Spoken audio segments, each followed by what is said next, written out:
Okay, let's get rid of this. Alright, today we're going to go through one of every type of homework problem that you're going to have for a hyperbola. I want to make sure that you know exactly how to do each and every problem that I'm going to assign today. So you're going to have a small assignment. You will not have to graph any of these on graph paper. The book will ask you to. I ask you just to draw a mock picture in your notes so I can see which direction it's going. You can label the parts. You do not need graph paper. The reason why it would be just to waste graph paper because there's only a select few that you have to graph. I think I'm going to be assigning, I think I have a total of 5 or 6 problems. That's it. So it's not like a huge number. It's basically one of each type that I'm about to walk through. So here's the first one. So, and again, we're on section 9.2. That is still the hyperbola section. This is kind of one of the days that we just need to wrap it up and get to the actual homework here. The big thing today, do we know the formula? Do you understand what you're asking for? Remember, on a hyperbola, the formula itself can change depending if it's horizontal or vertical. So what I mean by that is that if it's horizontal, this is what the formula will look like. Now, how I know that this is horizontal, the x is first, and that's the positive term. Okay, if the x is negative, then it would be vertical, because they would have the two switched. The big thing is to find the foci. The foci have a different formula. Here it is. That's the foci formula that you need. For the horizontal? For either, the horizontal or vertical. You use this to find the foci. The foci is the letter C. And then for the actual asymptotes that you're going to have, the asymptote formula is slightly changed if you go vertical versus horizontal. The asymptote on this particular case is this. It's plus or minus b over a, and notice they don't have squares on them, so I do have to find the square roots of these. Now, why this is the asymptote formula? It's the number below the y over the number that's below x. So the y number is always on the top, no matter if it's first or second. The y number is on the top of the slope formula. Okay, questions, comments about the formula for horizontal? Okay, all right, so let's do an example of the type of homework problem that I'm going to be assigning. It'll be something with, like, okay, so I'll have the foci. The foci is negative 4, 0, and 4, 0. And the vertex, or the vertices, I should say. The vertices are 3, 0, and negative 3, 0, no particular order. Okay, what I mean by vertices? The vertices are where the branches start. So I already have a sense for where this thing's going. On this particular problem, I think what they asked for is they just asked for what is the formula for the hyperbola that represents this. You do not have to draw this one. I recommend that you do draw a mock sketch to just get a sense for where this thing is. If you can see it like in your head, like kind of where that thing's going, you don't need to draw. The reason why is that me looking at this, I know it's horizontal. Just because of the coordinates. 4, 0, negative 4, 0. There's your foci. So it is definitely horizontal, because the foci are along the horizontal. The vertices are at 3, 0, and negative 3, 0. So that's where the branches are going. So I can definitely tell that that is a horizontal problem. In fact, what's the center? 0, 0. So since it's horizontal and it's 0, 0, this is the start of my formula. I can already tell you that it's x squared minus y squared. The reason why, the center is 0, 0, and those numbers are going here. So you do need to find where the center is, because that will affect the top. You'd have to plug those numbers into the parentheses. And you always take x minus that number and y minus that number, wherever the center is. All right, now the last numbers. The a number is this number. That's my a number, so that means a squared is a 9. Now why I know that? Because that's my main transverse axis, so that'd be my a number. That would go here, because that's the major axis I'm traveling along. So that's my a number. So again, you square that number. So if I square 3, that would give me 9. Okay? Yeah. All right, and then the b number, I need to go find that. Well, the b number if I want to find that number, I have to use the C number and the A number. I have to use both of those to go find B, because I have to use this formula right here to find where where the B is. Because I have the foci. Foci is always the C in this formula. So I have, this will be, if I actually solve this, B squared equals 4 squared minus 3 squared. Because that's my A, or that's my C and A number. Yeah. So that's 16 minus 9, which is what, 7? 7 squared is 7. 7 minus. We don't need to take a square root. Just B squared, that's the number that goes here. Oh, yeah. Right? Because B squared would go on the bottom, A squared goes on the bottom. So I can just put those numbers right there, and I'm done. That is technically the formula that the book would be looking for. Now, if you're trying to draw a mock sketch, the only thing left that I would have is the asymptotes. But I don't really care about that. But if you want to figure out asymptotes, if you're drawing a mock sketch, the 7, I'd have to take the square root of it, which is some decimal, and then I'd have to take the square root of the 9 and put them into here, and that'd be where that would be my asymptote formula. So the square root of 7, it's not quite 3, it's 2 point something. 2 point something. I'll put a question mark over 3, because that's the number below the y, number below the x. So I'm going to go up 2 point something over 3, up 2 point something, 1, 2 over 3, and you get a kind of a rough sketch where that thing's going. That thing just screwed on me, I think. And then dropping 2 point something, running 3, dropping 2 point something, running 3, and you get a sense where that thing's going. Alright, there you go. That's a rough sketch, but again, I'm not giving you graph paper today. You don't need graph paper, because most of the time I want you to draw a rough sketch in your notes. Or in the homework. I don't need a full-on graph, because sometimes the graphs go a little bit past where I need them to. So I'm not providing you graph paper today. Okay, questions, comments about how I can draw hyperbola like horizontally.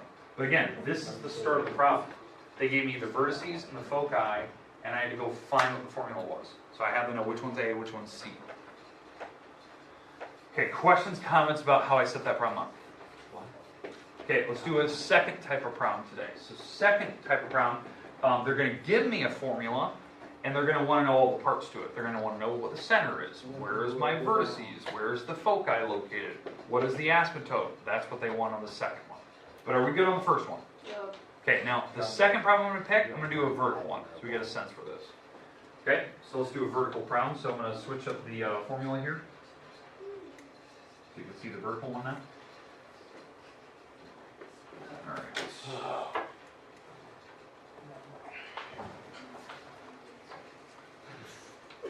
Okay. All right. So the vertical formula, here it is. This is the only difference on the vertical formula, is that the y would be first. That's how I know it's going up and down, because that's the positive term. I still have the same foci formula. Now the asymptote has changed. Here it is. The asymptote formula is now this. It's plus or minus a over b x. And you're thinking, why did they switch that? It's always the number below the y over the number below x. And so in this case, a is always the front, because a has to be the positive term. So that it doesn't matter which one's bigger, a or b. A is always the one in the front. It's always under the first letter, the one that's positive. That's how I know which one's a when we do hyperbolas. So if I'm going to give you an example from the book, it's something like this. That's 1 squared. Draw a little bit better front seat here. Minus x plus 3 squared. And let's go 49 and 36 equals 1. This is a good part problem. Okay, so it is definitely vertical because of the way that they have the y's in the front. But the first thing that they want is they want to know all the coordinates. They want to know center, vertices, foci, where the asymptote would be. If you want to draw a mock sketch, you can do that. Again, I'm not going to give you a graphic, you're just going to draw that off to the side. But now, where's my center at? -3, 1. -3, 1, good. That part always gets people. X number first, Y number second. Look at which one's with the X. Look at which one's with the Y. Some people will mix that up. They accidentally put it in the wrong order. That was me yesterday. Yeah, it happens a lot. It happened to almost everyone. The second pre-calc did the same thing. Said the wrong one right away. But there's my center, so -3, 1. So there's the center. Now from that center, now I'm going to draw up and down and draw where the branches go. So the branches, if this is my a squared term, the A number is actually 7, plus or minus 7, I should say. So that means I'm going up and down 7 from the center because I know it's vertical, because Y came first. So 1, 2, 3, 4, 5, 6, 7. 1, 2, 3, 4, 5, 6, 7. So from the center, I'm going up 7 and down 7. That's where the branches will be. Now I'm going to draw a really light sketch of this because I have no idea how wide this is going to be. There we go. Okay. And I need to find the foci. So the foci formula, so that's b squared equals c squared minus a squared. So I'm going to plug in my a, which is the 49, the b, which is the 36. Let's add these together. To 5, that's what, 85? Sure. I add the 36 and 49, and then if I take the square root to the other side, square root of 85 is just above the number 9, 9.2, let's say. So 9.2. So if this is 7, I go 8 and 9.2. 7, 8, 9.2. So there's your foci. Now again, the actual coordinate for that would be -3, comma whatever that coordinate is, and -3, comma whatever that coordinate is. And I would just kind of get a rough sketch. And they do want to know that coordinate. So I would actually have to figure out exactly what that square root is, and add it to this dot right here. So I know it's going to be -3, comma something, and it'll be taking this coordinate, which is what, +1, and I'm going to be adding and subtracting whatever the square root of 85 is to it. So that's how I find the foci. Whatever the square root of 85 is, I'm going to add it to 1, and I'm going to subtract it from 1 to get to those coordinates. And those branches, I can already read off what the coordinate is for those. The branches, -3, comma 1, 2, 3, 4, 5, 6. So -3, -6, and what was that 3, 8? -3, 8. That's where the branches are starting. 1, 2, 3, 4, 5, 6, 7, 8. Yeah. So those are the branches. So I already have all the coordinates kind of writing down. Again, these are where the vertices are. This is where the foci are located. That's the center. And then if I want to find the asymptote, that's the last thing I need to do. That's where I'm going to have to do the y equals plus or minus, and I'm going to have to do this formula. So to find the foci, what number is below the y? 7, if I take the square root of it. So this is going to be y equals plus or minus 7 over what's the number below x? 6. So it's rise 7, run 6. Because again, it's always the y number on the top, x number on the bottom. I always take the square root of those. That's how I find the asymptotes. And I can draw that if I wanted to. So rising 7, running 6. 1, 2, 3, 4, 5, 6. So I can get a rough sense for how that's going to work. And then dropping 7, running 6. 1, 2, 3, 4, 5, 6. Get a sense for where that thing's going. And again, you're just drawing a rough sketch of that thing. Okay, questions, comments about how I did that?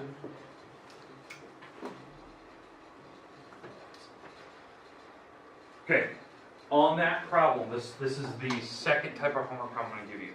They want to know everything. They want to know the coordinates for the vertices, coordinates for the vertex, coordinates, or for the center, I mean, coordinates for the foci.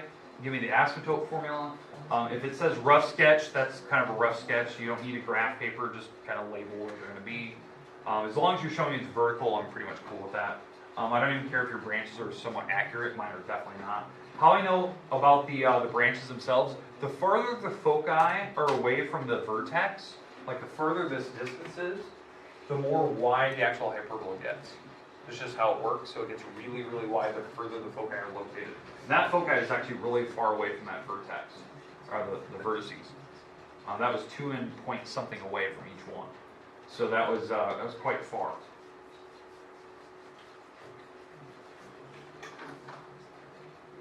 Okay, questions, comments about the second type?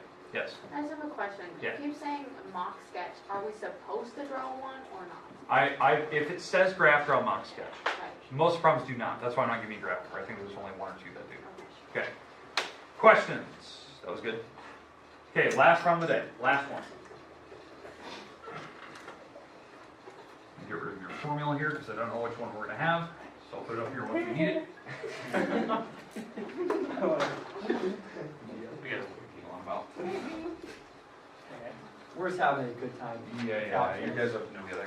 PreCalculus. All right, I love let's get rid of the graph here. We don't need that. and PreCalculus. Okay, last example. Hey, Mr. Ward, the graph is still there. What is? The graph. The graph. I did turn it off, right? Yeah, but it turned right back on. Okay. Dalton, give me one of those 43 through 50. Let Lucas check. Come here. All right, hey, last example of the day. I do want you to write this one down. So write this one down. Hold on, just wait. Start the camera again. Okay. Fire away. X squared minus y squared minus 2x minus 4y minus 4 equals 0. Okay, all right. Nice work. So, on this particular problem, we have to come up with the hyperbola. How I know this is already a hyperbola to start with, they have a minus sign between the x squared and y squared. So I already know like it's not going to be an ellipse because there's a minus sign between them. So that's kind of like a quick tell for me. Like how do I know I can identify what type it is right away? Now I don't know if it's going to be horizontal or vertical. Some people are like, well, x is positive. It may turn out to be negative later, depending on what this number is when I carry it over. So it could potentially actually be a negative number and I'll divide, and you'll see that here in a minute. But I'm going to group things together. So the first step, let's move the x's next to each other. Let's move the y's next to each other. And I want to move that 4 to the other side. Okay. That's not right. Albertson wants you to see if you can put this in like decimal. Just because of the correction.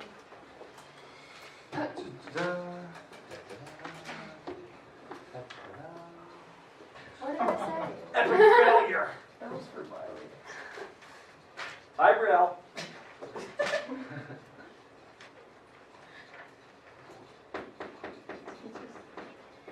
Oh, it's quiet. Maybe you should make a bracket. Yeah, we make a bracket. I think you should make a bracket. I have not heard Yeah, of it's about time you make some noise about it. Thank you. All right. Awful quiet. Yeah, now you're talking. Hey. Stagnant. All right, so first step, if there's a number out in front of x, you have to factor it out. I don't have anything here, so that's fine. So I can take half the middle and square it. 1. So half the middle is -1, square is 1, and I'm going to add that to both sides. Now again, since there's no number out front, I don't need to multiply by it, but the y term it does. So I'm going to have to factor out a -1 here out in front of the y squared. So when I take out a -1 here, this turns out to be positive 4y because when you factor out a -1, you're dividing a -1 out. All right, so we get to this part. Half the middle is 2, square is 4, and you're going to take that times the other side, which is -4, and I'm going to add that over. Because again, 4 times -1, and that's what I put on the other side. So you're absolutely right from what I've been hearing. That side, the 4's cancel, leaving me with the 1. But let's actually write down what we have here. So if I factor this apart, this would be x minus 1 squared minus, I don't really need the 1. The 1's it should just be a minus if you want. This is y plus 2 squared. And then I have a 1 on that side because the 4 and -4 cancel. Now, this is a hyperbola. So yeah, so if you want, we can put 1s down there by dividing by 1 to get numbers down there. Or just knowing that every fraction, every item can be written as a fraction by putting a 1 on the bottom. Now, if there was a 5 over here or some number, you have to divide each by 5.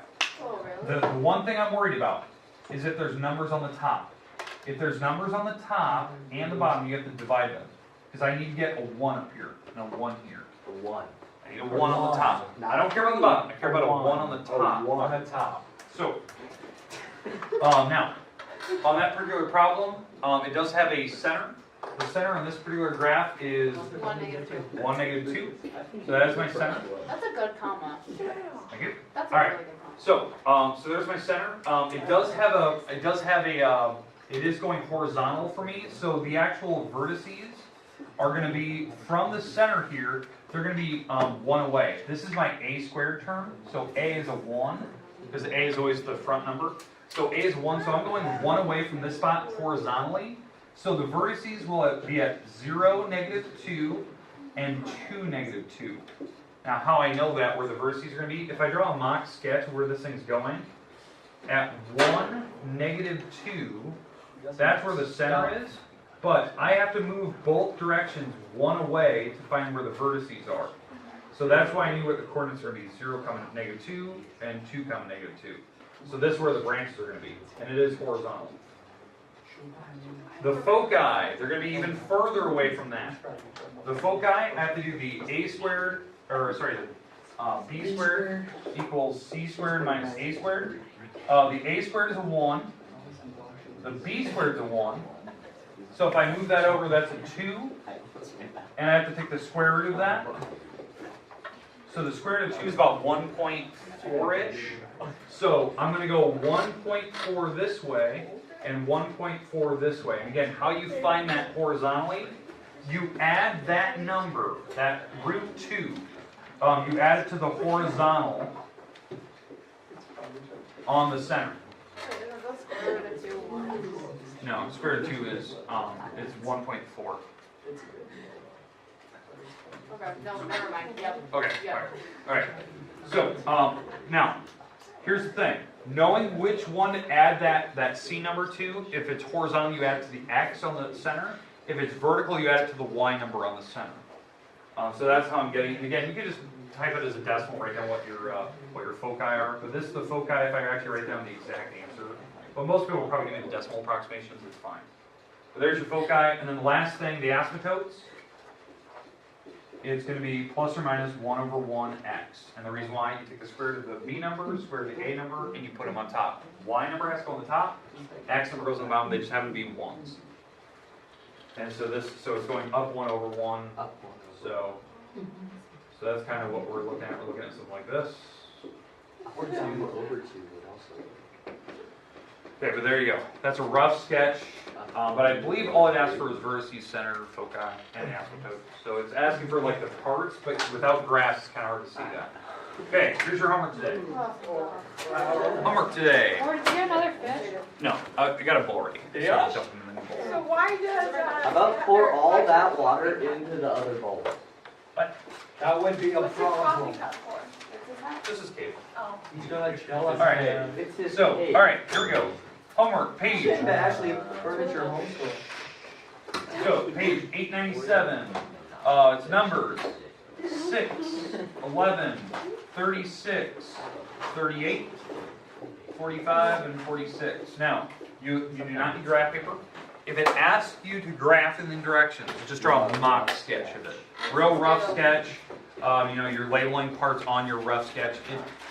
Only certain ones will ask for it. Some of them just ask for the formulas. I know the first two for a fact just ask for the formula. That's all they ask for. The later ones just ask you to label the parts. But the last two, I believe they ask you to graph. So that's just a mock sketch. But that's it. That's your homework. Now, it is due Friday. It's due Friday this week. So I'm kind of warning you of that. It's due Friday. If you know you're going to be gone, you're leaving early Thursday or whatever, try to get it turned in before you leave for break. What if we start out Friday? So We won't. then you just do it after break. We'll be It's here. due Friday, Jason? Do Friday. Oh, plus my. Yeah. If we have a snow day Friday, do whenever you get back. Now remember, when we get back, that's when we'll start reviewing for the semester test. I don't know if I'm going to hand out the practice semester test before break because I don't want people to lose it, but I know some people want to study it.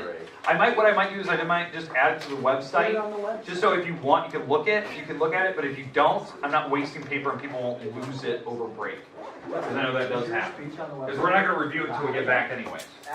So. Okay, for the rest of it is yours. Use it wisely. There you go. Look at sketch.